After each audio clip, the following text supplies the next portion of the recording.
வரதராஜன் அந்த யூடியூப்பில் நான் பேசலைன்னு சொல்ல முடியுமா? முடியாது. யூடியூபில் அவர் பேசியதற்கான ஆதாரங்களை அவர் அழிக்க முடியுமா? முடியாது. யூடியூப்லேயே இருக்குது, வேறு ஆதாரமே தேவையில்லை. அண்ட் எந்த ஐபி அட்ரஸ்லேருந்து அப்லோடு பண்ணியிருக்கிறாருன்றது தெரியும். இன்னொன்று, வரதராஜன் ஏன் சேனல் இது, அவர் சேனலில் தானே பேசுகிறாரு. அப்போ கைதுக்கான தேவை என்ன? இங்கே வழக்கு பதிவு செய்யுங்க. நீதிபதி திரு ஜி.ஆர். சுவாமிநாதன் அவர்கள் எனக்கு ஜாமீன் கொடுத்த அந்த வழக்கில் தான் சொல்கிறார். போலீஸ் அப்படி தான் ஏன் பண்ணுவாங்க?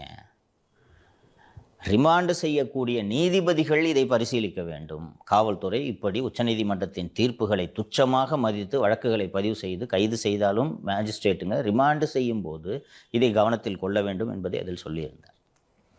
இந்த வழக்கில் ஏன் அந்த நீதிபதி இந்த விஷயத்தை கவனத்தில் கொள்ளவில்லை என்பது எனக்கு புரியவில்லை.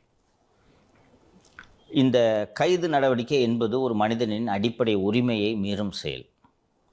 அரசியலமைப்பு சாசனம் ஆர்டிகல் 21 வாழும் உரிமையை அனைவருக்கும் வழங்கியிருக்கிறது. ஃபாரினர்ஸ்க்கு கூட 21 உண்டு, வாழும் உரிமை உண்டு.